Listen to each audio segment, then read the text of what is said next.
Coming to you live and direct with a towel on my head because my curls are drying, and that is authenticity at its finest form.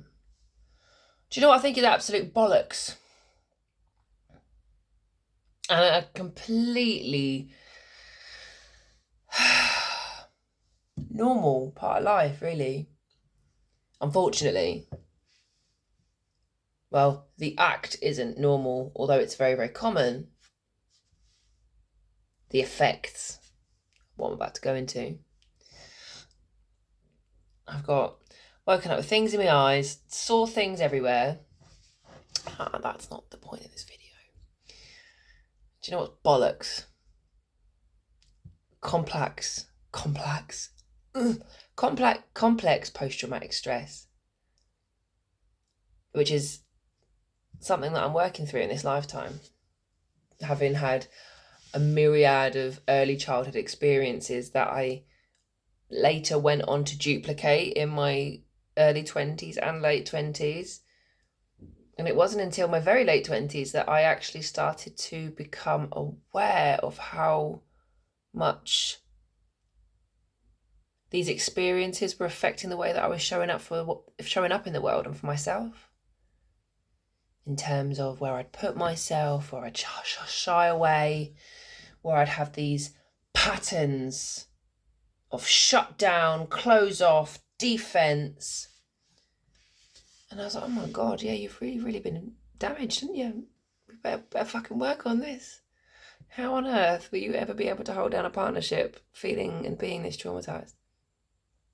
So off to work I went. And I'm off to work. I still am. I am still working on this physical form. And it's the most confusing, destabilizing thing when one of these complex triggers is activated. And sometimes I don't even know one of these triggers has been activated. Sometimes until weeks afterwards, because it feels so real, right? It's not like I go, oh, okay, so there are triggers that I have in life and I go, oh, I feel a bit triggered here. I wonder, understand the root, cool. Understand how it's been triggered, cool. Understanding, wonderful. Breathe some love, breathe some light into it, and that trigger never seems to get pushed again. But there are some triggers that, for me, I am finding incredibly challenging to navigate. It's like trying to fight your way out of a black bag. Although the black bag is gaffer tape from head to toe, and you literally can't pierce a hole in it. And this has been inspired to me to talk to about today because I had a chat with a person who means a lot to me, or who meant a lot to me. I still means a lot to me the other day. And it became very evident to me just how much stuff still lurks underneath. It's not even underneath, it's here. It's like here. And I'm bored of repeating all of this stuff. But it's interesting because even though there is a theme of repetition, similar themes, similar triggers, similar emotions are being brought up,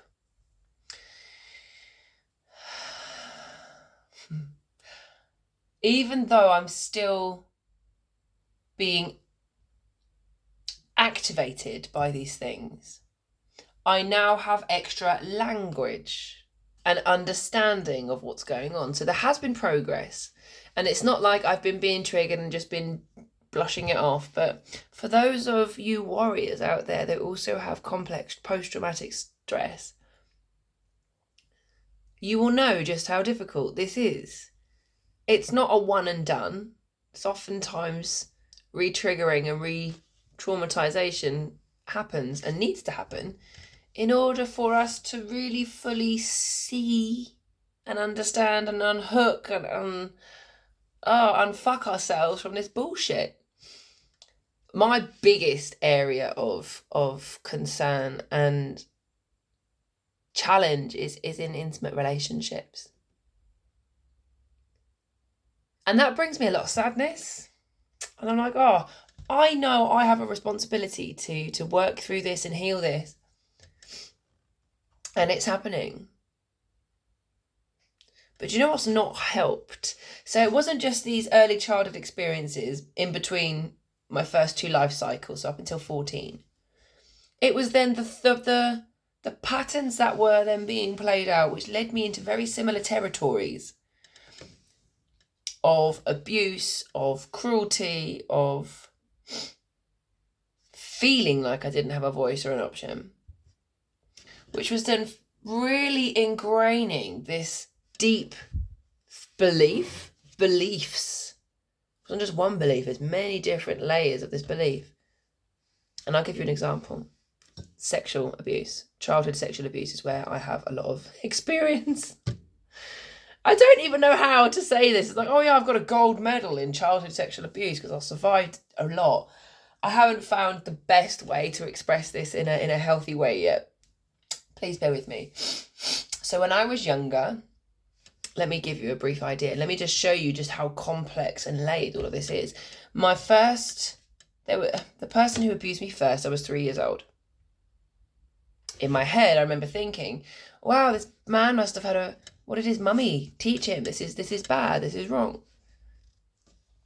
All the while I'm in a family home which is very dysfunctional, there's not much safety, I'm very much on guard, I very much feel like there's not much room for me. And I've got a mum saying, men just want sex, men just want sex.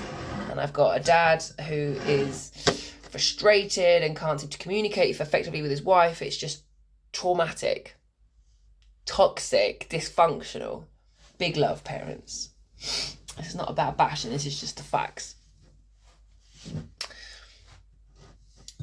And then more sexual abuse had happened to me outside of my family home. And with this tone and this thought of my mum saying, men just want sex, men are only ever going to want you for sex. And deep down I was thinking, well, I know, because people are already wanting to touch me in weird ways, but I didn't say this out loud. I didn't want to be judged by my parents. They were very judgmental people, and I didn't want to be judged or treated differently with them knowing this information. So I kept it all secret. And secrets are a big part of my family life. Secrets were just normal. It was just normal to have secrets, normal not to share things. And I realised just how many secrets were in my family home the older I got and the more my dad expressed to me. Like, he would often express some of the painful traumas that he went through as a kid, and they were way worse than mine. So also when I'm hearing all of this, it's like mine is nothing. There is not, mine is nothing in comparison. So I really shouldn't, speak about it.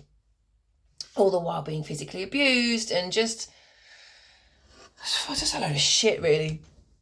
A lot of challenging experiences that ultimately I've chosen to come on in, because I remember choosing my parents and you have chosen your parents. I know that sounds ludicrous and I'm sorry, but it's the truth.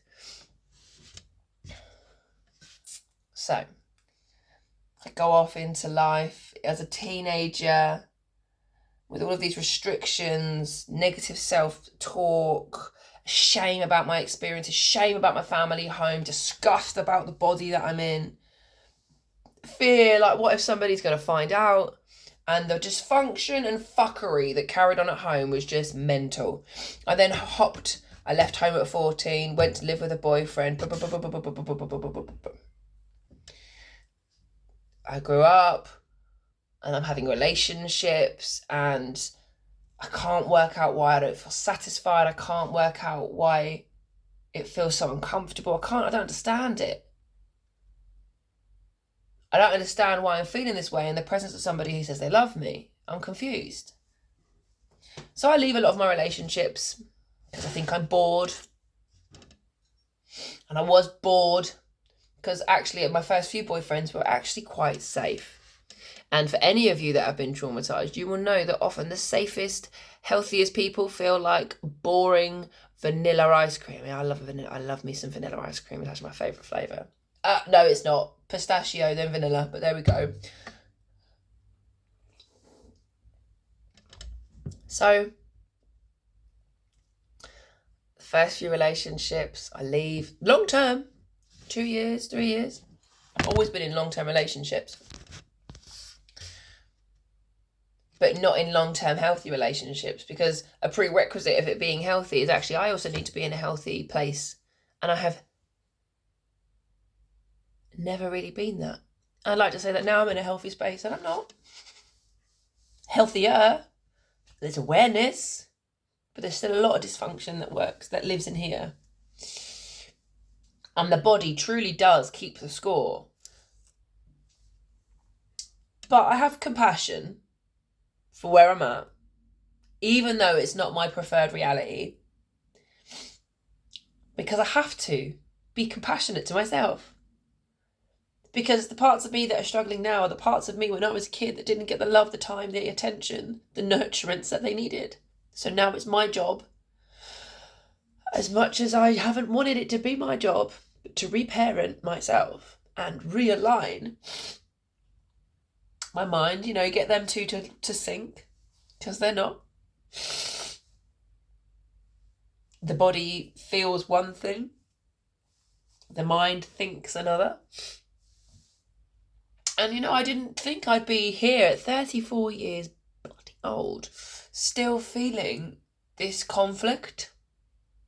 Honestly, I thought I'd be well past this by now, but here's the thing. I honestly, truly believe that a lot of my healing and repair work will come to completion through having a very healthy relationship, or through having a relationship that will ultimately become healthier and healthier over time. It's delusional of me to feel like I can just go on in and have a beautiful union and it just be okay and easy straight away. As much as I would love that, and I have tried. I've tried to do that, which actually in the process of it, I've denied my kids and my teenagers inside, who are struggling still, to be heard, to be seen, to feel safe. It's a work in progress. But I've actually been drawn towards men, especially in the last 10 years, who aren't emotionally available. Because I'm not emotionally available. I haven't been emotionally available. I've been emotionally disconnected from myself. And I honestly thought, very naively, that the right man will come along and it's all just going to be okay. And that was a reality I lived very firm by for many, many years. Like, when the right person comes along, it's all going to be all right. Well, I actually feel like I've had a few very, very good people come along into my existence. And as relationships do, they shine light on where there's still trauma and confusion and pain. And with complex PTSD, like I said in the beginning, it can be extremely difficult to recognize when you're triggered. Oftentimes I will just feel this intense rejection. And I'm like, why is this person rejecting me? I can't separate and pull back and use my wise, rational thinking. And I shamed myself for this for a long time, but actually, having read the book, I haven't read it all, The Body Keeps the Score. When especially some of the developmental traumas are activated, your access to all parts of your brain are diminished, and it often will just narrow on in to this place of deep activation, and you can't see clearly. You just feel intensely. And it can be really, really challenging to have a beautiful relationship, because ultimately we attract what we are, right? Or we attract our opposites, depending on what side of the coin you're looking on. Often the people that I've drawn into my reality haven't necessarily maybe been able to support me through that process, because in my triggered state, it's actually triggering them. And before you know it, we are just two wounded beings, two wound mates playing out trauma, whilst both feeling justified in our approach, victimized in the attack, perceived attack.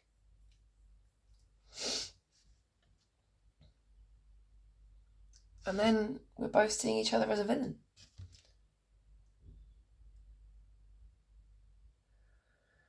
And I know it's no one's job to navigate this but my own. I'm very aware. And I don't want another being to feel that they've got any sort of responsibility for my healing. That's my job.